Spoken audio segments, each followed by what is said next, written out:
देखो, सोशियोलॉजी दो वर्ड से मिलके बना है, सोशस प्लस लॉजी। सोशस मीन्स होता है कंपेनियन, यानी कि सोसाइटी से हम समझते हैं।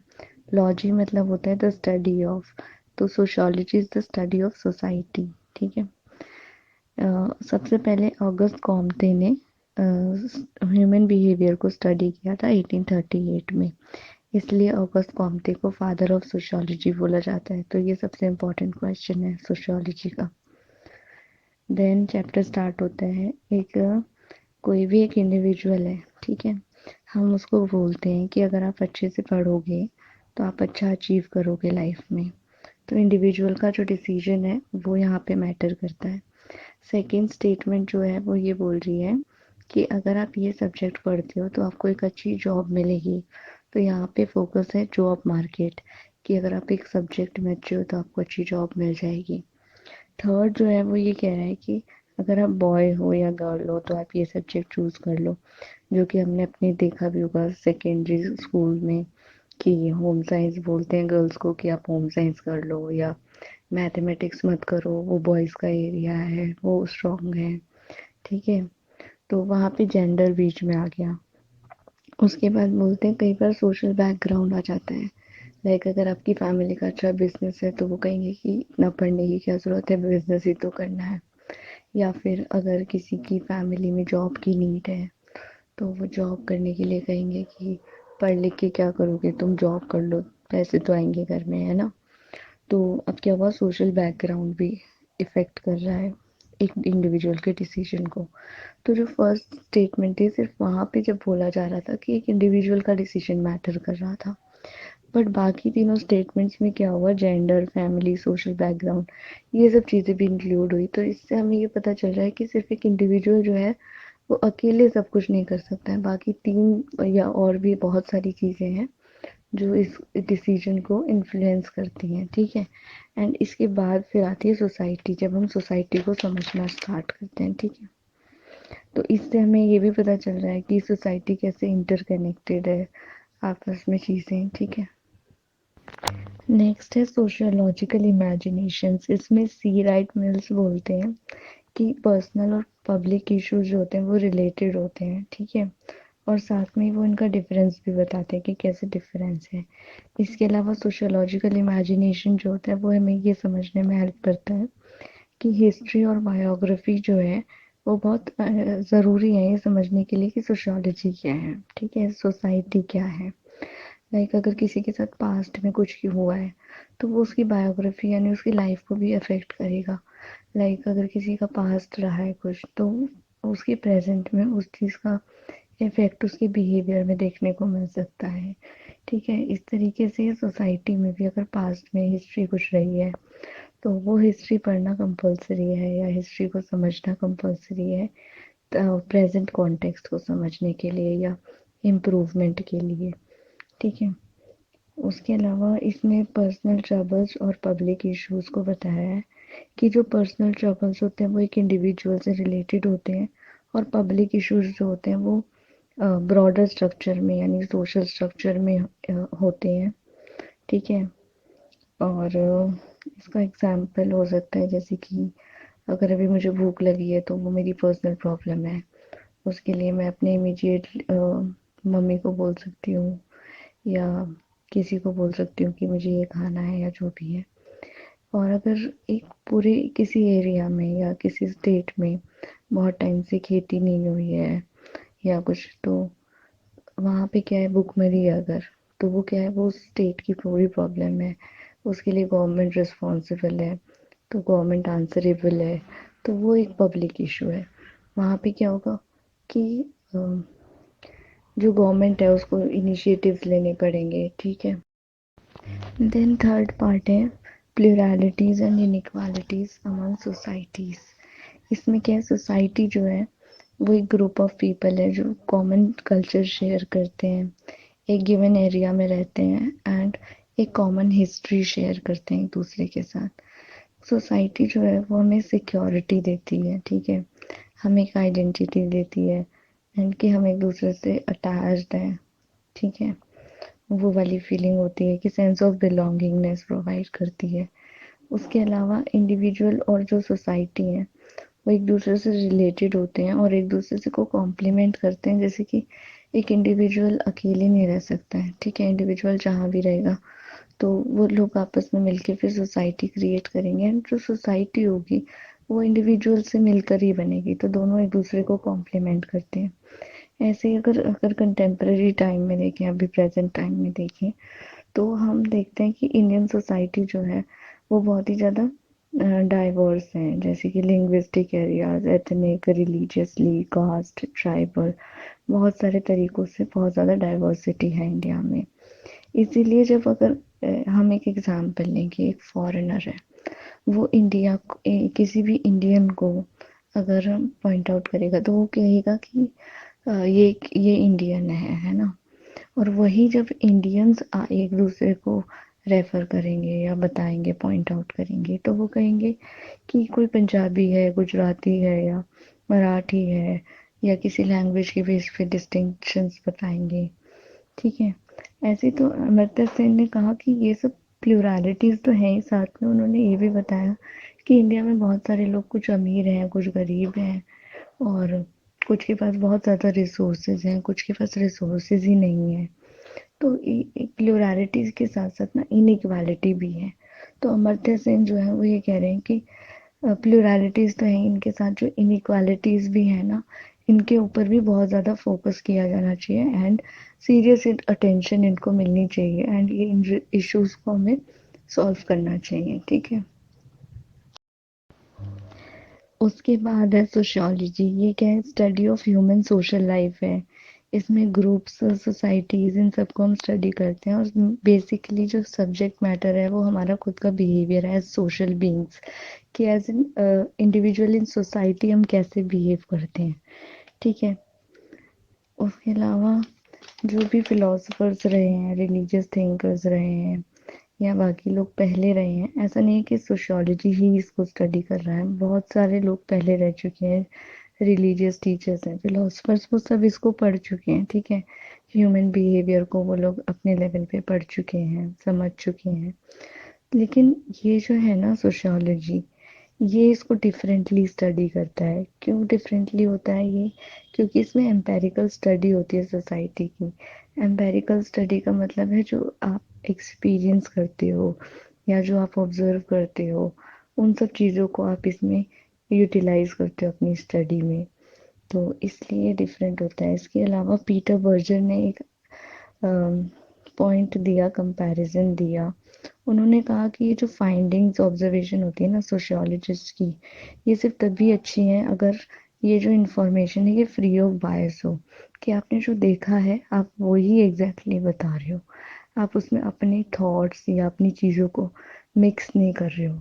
जैसे कि मुझे लगता है एक पर्टिकुलर कॉन्सेप्ट पे ये कॉन्सेप्ट सही है, ठीक है, जैसे कि बाल विवाह, अगर मुझे लगता है कि वो सही है, ठीक है, पर मुझे एक राइटिंग में लिखना है कुछ, तो मैं मुझे उसमें लिखना है कि मैंने जो ऑब्जर्व किया कि वो आजकल फॉलो करते हैं लोग या नहीं करते हैं, तो मैं उसमें अपना जजमेंट नहीं लाऊंगी कि मुझे वो सही लगता है या गलत लगता है।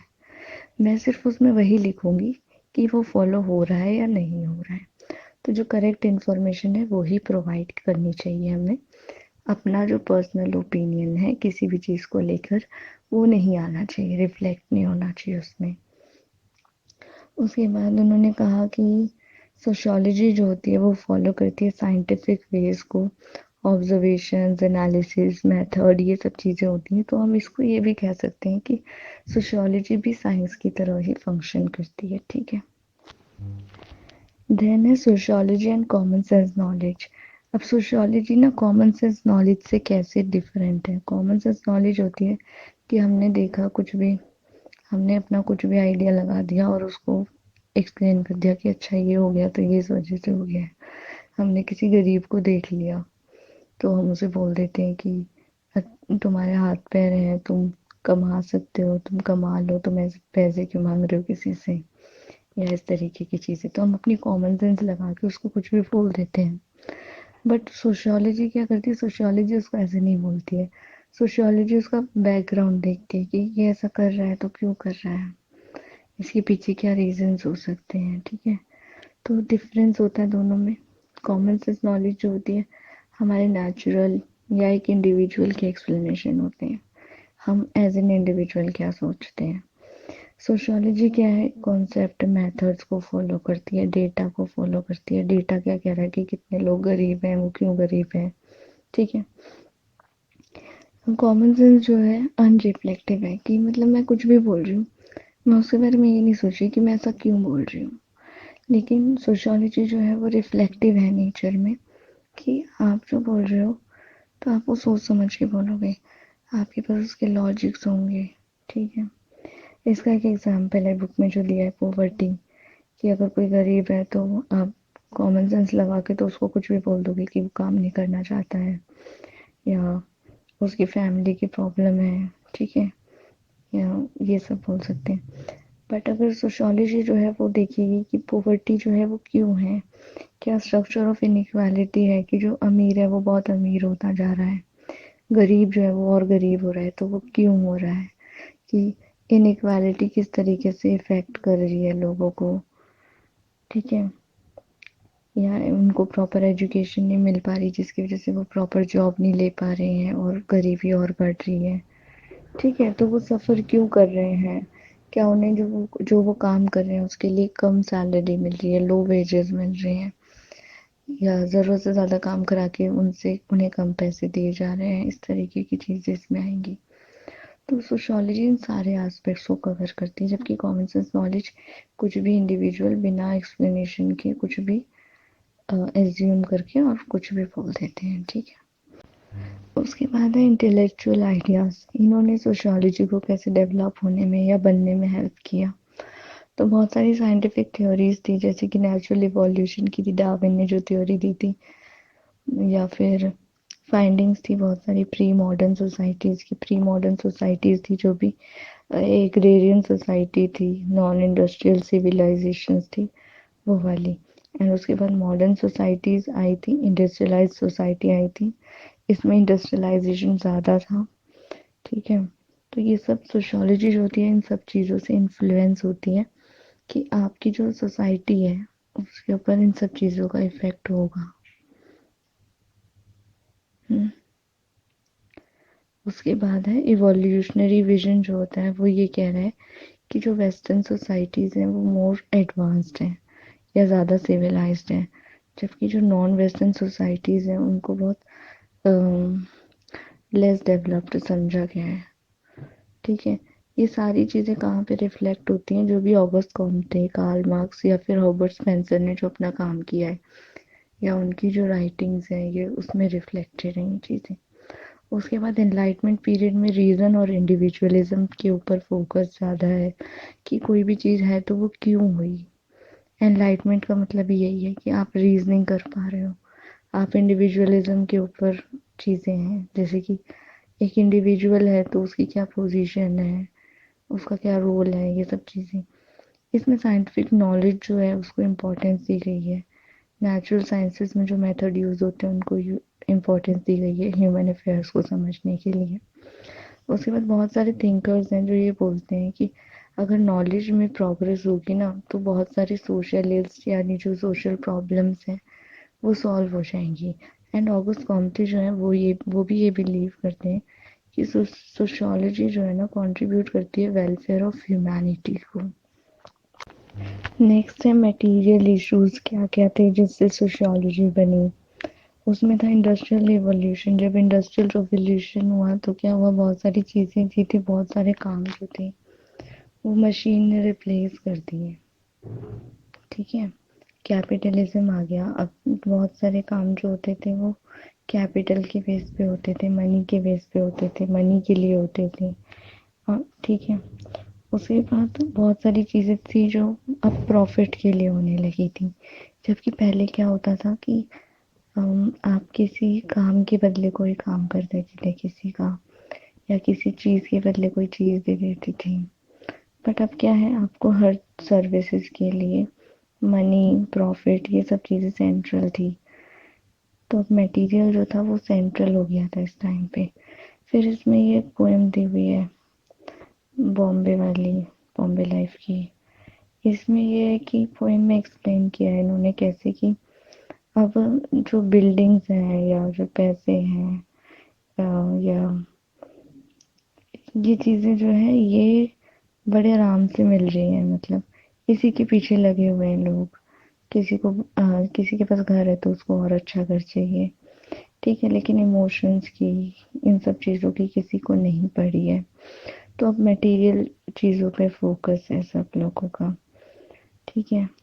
उसके अलावा एक नई चीज़ जो आई थी इस टाइम पर वो थी क्लॉक टाइम, कि अब जो है सारी चीज़ें घड़ी के हिसाब से होने लगी थी। पहले क्या था, जिसका जब मन करता था वो काम कर रहे होते थे, या अपने टाइम को बिल्कुल ही, मतलब ये नहीं कि 10 मिनट लेट हो गए तो आप लेट हो गए, एक्चुअली ऐसे नहीं कंसीडर किया जाता था।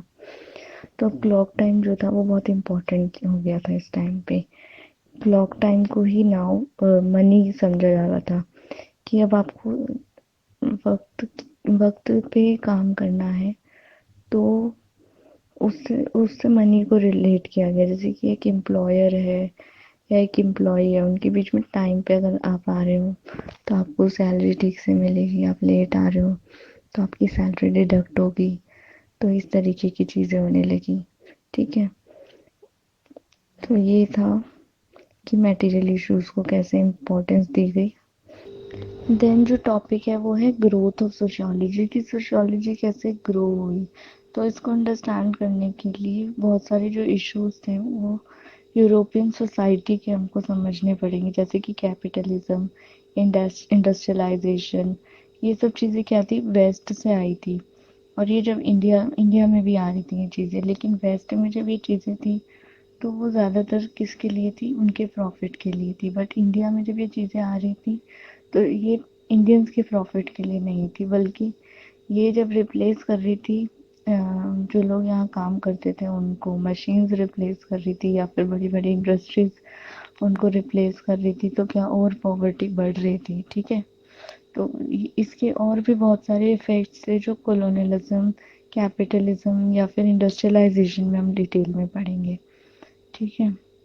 तो बहुत सारे चेंजेस आए इंडिया में कैपिटलिज्म और कॉलोनियलिज्म के बाद, जो कि जिसने कि सोशियोलॉजी को डेवलप करने में हेल्प किया, क्योंकि बहुत सारे लोग फिर इसको स्टडी करने लगे कि ये जो सोशल चेंजेस आ रहे हैं इंडिया में, ये किस तरीके के चेंजेस हैं, क्यों आ रहे हैं, ठीक है। तो सोशियोलॉजी उस टाइम पे ग्रो होने लगी, ठीक है। उसके अलावा बहुत सारे आइडियाज़ जो थे, बहुत सारे वेस्टर्न थिंकर्स ने इंडिया के बारे में लिखा। तो ज़रूरी नहीं है कि वेस्टर्न थिंकर्स ने जो इंडिया के बारे में लिखा वो सही था, या बहुत सारे इंडियंस ने उस टाइम पर लिखा ही नहीं, या उनको फ्रीडम नहीं थी लिखने की। तो हमें जो राइटिंग्स मिलती हैं तो ज़रूरी नहीं है कि जो राइटिंग्स हैं उस टाइम की वो करेक्ट हैं। तो आइडियाज़ जो थे वो बिल्ड हो रहे थे उस टाइम पर, बट हमें उनको क्रिटिकली देखने की ज़रूरत है, उन आइडियाज़ को और समझने की ज़रूरत है, जो काम उस टाइम पे किसने किया, सोशियोलॉजी ने किया, ठीक है। इसके बाद है स्कोप ऑफ सोशियोलॉजी। सोशियोलॉजी का जो स्कोप है बहुत ज़्यादा वाइड है। कैसे वाइड है, कि जितने भी सोशल स्टडीज़ के सब्जेक्ट्स हैं या साइकोलॉजी है, सब इससे रिलेट करके पढ़ाए जाते हैं। कोई भी सब्जेक्ट है उसको सोसाइटी से रिलेट करके पढ़ाया जाता है, सोसाइटी के एक्सपीरियंसेस को रिलेट करके पढ़ाया जाता है, ठीक है। तो बहुत सारे एनालिसिस जो होते हैं इंडिविजुअल के, बहुत सारे नेशनल इश्यूज के ऊपर फोकस्ड होते हैं, या फिर सोशल प्रोसेसेस के ऊपर फोकस्ड होते हैं। तो जो डिसिप्लिन है सोशियोलॉजी का, ये सिर्फ इतना नहीं है कि हम फैमिली, विलेज या एक लोकेलिटी को पढ़ रहे हैं, बल्कि क्या है कि एक पूरी फील्ड की स्टडी है, कि आप एक कॉन्सेप्ट को पढ़ रहे हो, उस कॉन्सेप्ट को किस तरीके से सोसाइटी में देख रहे हो, उसके इफेक्ट, सब कुछ चीज़ें इसमें पढ़ते हो आप। फिर सोशियोलॉजी जो है पूरा सारे ग्रुप्स ऑफ सोशल साइंसेस, जैसे कि anthropology, economics, pol science, history, सबको साथ लेके या सबसे रिलेट करके फिर उसके बाद बनता है, एंड उसके बाद कॉन्सेप्ट्स को समझने की कोशिश करता है, ठीक है। उसके बाद सोशियोलॉजी एंड इकोनॉमिक्स सारे सब्जेक्ट्स के साथ इसका स्कोप देखते हैं अलग अलग। जैसे कि सोशियोलॉजी एंड इकोनॉमिक्स है, तो इस इकोनॉमिक्स क्या है, कि प्रोडक्शन या distribution of goods and services, उसके बारे में, या जो भी हमारे टैक्स या इस तरीके की स्टडीज़ हैं उनके बारे में, हमारे इकोनॉमिक रिलेशंस के बारे में है। या फिर जो सोशियोलॉजिकल अप्रोच है वो इकोनॉमिक को इस तरीके से देखती है कि क्या क्या social norms, values, practice, interest इसमें फॉलो होते हैं। ठीक है। और इसमें इकोनॉमिक्स में सोशियोलॉजी का क्या स्कोप है, वो है कि ये एक इंडिविजुअल बिहेवियर को या नॉर्म्स को नेग्लेक्ट करती है। ठीक है। इकोनॉमिक्स जो होती है ना वो अपने फैक्ट्स के ऊपर चलती है। वो ये नहीं देखती कि एक इंडिविजुअल ने क्या किया, या एक इंडिविजुअल को कैसा लग रहा है ये करने के बाद, या एक इंडिविजुअल का क्या स्टेट है इसके बाद। ये अपने फैक्ट्स के ऊपर ही चलती है। सोशियोलॉजी जो कि है उसको ये पूरा पर्सपेक्टिव देखती है सोशियोलॉजी, कि उसमें इंडिविजुअल्स का क्या रोल है या डिफरेंट इंस्टीट्यूशंस का क्या रोल है। ठीक है। सेम टॉपिक को भी अगर ये दोनों पढ़ेंगे, इकोनॉमिक्स या सोशियोलॉजिस्ट, तो वो उसको डिफरेंटली पढ़ेंगे। इकोनॉमिस्ट जो होंगे वो उसको इस तरीके से देखेंगे कि क्या फैक्चुअल चीज़ें रही हैं, उसमें क्या डिफरेंसेस रहे हैं, जबकि सोशियोलॉजिस्ट जो होंगे वो इसको इस तरीके से पढ़ेंगे कि क्या जो चेंजेस आए हैं वो उनमें कैसे बोल सकते हैं इसे, थियोरेटिकल पार्ट देखेंगे या फिर एक्सपीरियंसेस पे फोकस होगा। ठीक है। तो एक्सपीरियंसेस या चेंजेस इन सब चीज़ों पर फोकस होगा सोशियोलॉजिस्ट का। देन है sociology and political science. Aristotle जो है वो कहते हैं कि पॉलिटिकल साइंस जो है एक स्टेट को स्टडी करती है। It is a study of state. ठीक है। तो इसमें क्या होता है, स्टेट या system of government, political activities, इन सबको स्टडी किया जाता है। जबकि सोशियोलॉजी जो है ना वो सारे एस्पेक्ट्स की स्टडी है। वो सिर्फ गवर्नमेंट को या गवर्नमेंट की किसी पॉलिसी को नहीं समझती है। ठीक है। सोशियोलॉजी जो है वो सारे एस्पेक्ट्स को समझती है कि गवर्नमेंट कैसे इन्फ्लुएंस कर रही है, लोग कैसे इन्फ्लुएंस कर रहे हैं, फैमिली कैसे कर रही है, स्कूल कैसे कर रहा है, एजुकेशन कैसे कर रही है, या बाकी सारे एस्पेक्ट्स जो हैं वो कैसे इसको इन्फ्लुएंस कर रहे हैं। जबकि सोशियोलॉजी जो है वो इसका जो स्कोप है सोशियोलॉजी का वो ये है कि सोशियोलॉजी स्ट्रेस करती है रिलेशनशिप्स के ऊपर या इंस्टीट्यूशंस के ऊपर। वही जो भी एक्सप्लेन किया कि गवर्नमेंट, पॉलिटिकल साइंस, ये सारी चीज़ें पॉलिटिकल एस्पेक्ट भी लेंगी, और आपका इकोनॉमिकल एस्पेक्ट भी इंक्लूड करेगी, और सारे एस्पेक्ट्स को इंक्लूड करके और एक कंप्लीट स्टडी होती है, वो होती है सोशियोलॉजी। ठीक है। उसके बाद है सोशियोलॉजी एंड हिस्ट्री। तो हिस्ट्री जो है वो कॉम्प्लेक्स सोसाइटी या फिर सोशल फिनोमेनन को नहीं देखती है। ठीक है। सोशियोलॉजी उसको स्टडी करती है कि सोसाइटी कैसी है, या उसके अंदर क्या क्या फिनोमेनन्स हैं, या और जो हिस्ट्री है वो सिर्फ पास्ट इवेंट्स में इंटरेस्टेड होती है कि पास्ट में क्या क्या चीज़ें हुई हैं, और बहुत ज़्यादा फैक्चुअल हो जाती है कि किस डेट को क्या हुआ, किस ईयर में क्या हुआ। जबकि सोशियोलॉजी जो है वो करंट चीज़ों को देखती है कि करंट में क्या क्या सिचुएशंस हैं। जबकि सोशियोलॉजी जो है इसको हिस्ट्री के साथ रिलेट करके और फिर स्टडी करती है, और हिस्ट्री क्या है, सिर्फ पास्ट इवेंट्स को स्टडी करती है। ठीक है। तो इसमें सोशियोलॉजी का जो स्कोप है कि वो यही है कि सोशियोलॉजी जो है वो हिस्टोरिकल चीज़ों को रिलेट करके, और एक स्टडी है प्रेजेंट चीज़ों की, प्रेजेंट ग्रोथ एंड डेवलपमेंट की। तो इसमें इसका स्कोप ज़्यादा है क्योंकि जितनी भी पास्ट में चीज़ें हुई हैं उनका एक इफ़ेक्ट है कम करंट चीज़ों पर, करंट डेवलपमेंट पर। तो इम्पॉर्टेंट है उनको भी साथ में समझना। हम्म, ठीक है। उसके बाद है सोशियोलॉजी एंड साइकोलॉजी। तो सोशियोलॉजी जो है वो सोसाइटी के ऊपर बेस्ड है, सोसाइटी को समझना है। साइकोलॉजी जो है वो एक इंडिविजुअल के बारे में है कि एक इंडिविजुअल का बिहेवियर कैसा है, क्यों है, या उसका माइंड कैसे फंक्शन करता है। ये सब चीज़ें साइकोलॉजी में आती है कि ये साइकोलॉजी पूरा एक इंडिविजुअल के बारे में है बस, कि एक इंडिविजुअल वैसे क्यों बिहेव कर रहा है। जबकि सोशियोलॉजी सोसाइटी के बारे में है। ठीक है। तो साइकोलॉजी को हम कह सकते हैं कि ये बिहेवियर, अटेंशन, मेमोरी, लर्निंग की बच्चा है वो कैसे सीख रहा है, वही बच्चा बड़ा होके कैसे सीख रहा है चीज़ें, या उसका डेवलपमेंट कैसे हो रहा है, या क्या क्या चीज़ें उसके डेवलपमेंट को इफ़ेक्ट कर रही हैं। तो ये सब साइकोलॉजी के अंदर आता है। लेकिन यही जब हम सोसाइटी के बारे में देखते हैं कि सोसाइटी कैसे डेवलप कर रही है, कि सोसाइटी में लोग कहाँ से चीज़ें सीख रहे हैं, तो ये सब सोशियोलॉजी के अंदर आता है। ठीक है। और साइकोलॉजी जो है वो मेंटल चीज़ों पे, मेंटल प्रोसेसेस जो है हमारी, कि हमारी मेंटल फंक्शनिंग क्या है उसके ऊपर फोकस करती है। जबकि सोशियोलॉजी जो है वो सोशल प्रोसेसेस पे फंक्शन करती है, कि सोशल प्रोसेसेस कैसे फंक्शन कर रहे हैं हमारे अराउंड, हम उनको कैसे डील कर रहे हैं उनके साथ। तो वो सोशियोलॉजी की स्टडी है। उसके अलावा सोशियोलॉजी का क्या स्कोप है साइकोलॉजी के साथ या साइकोलॉजी में, तो वो यही है कि जो इंडिविजुअल का इंटरेस्ट होता है वहाँ से चीज़ें स्टार्ट होती है, कि एक इंडिविजुअल से स्टार्ट होके वो सोसाइटी तक जाती हैं, एंड देन कलेक्टिवली आप चीज़ों को देख सकते हो, समझ सकते हो। तो अगर आपको एक साइकोलॉजी की भी अंडरस्टैंडिंग है तो वो आपको सोशियोलॉजी में और हेल्प करेगी। और सोशियोलॉजी साइकोलॉजी को इंक्लूड करके एक स्टडी है, तो वो उस तरीके से भी उसको अफेक्ट करेगी। ठीक है।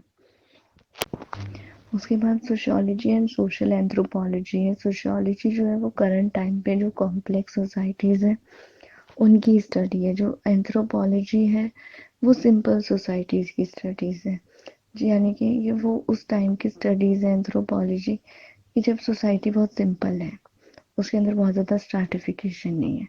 तो आप बहुत ही एक एक मतलब आप किसी एक विलेज को स्टडी कर रहे हो तो वो एक एंथ्रोपोलॉजिकल स्टडी हुई, क्योंकि वो विलेज में आपको एक ही टाइप के लोग मिलेंगे, उनका कॉमन हिस्ट्री हो सकता है, कॉमन कल्चर के लोग मिलेंगे उस विलेज में आपको, या हो सकता है कॉमन कास्ट के लोग हों, या सेम क्लास के लोग हों। तो वो क्या हुआ, उस पर्टिकुलर एरिया में एक ही जैसे लोग हैं, तो वो एक एंथ्रोपोलॉजिकल स्टडी हो गई।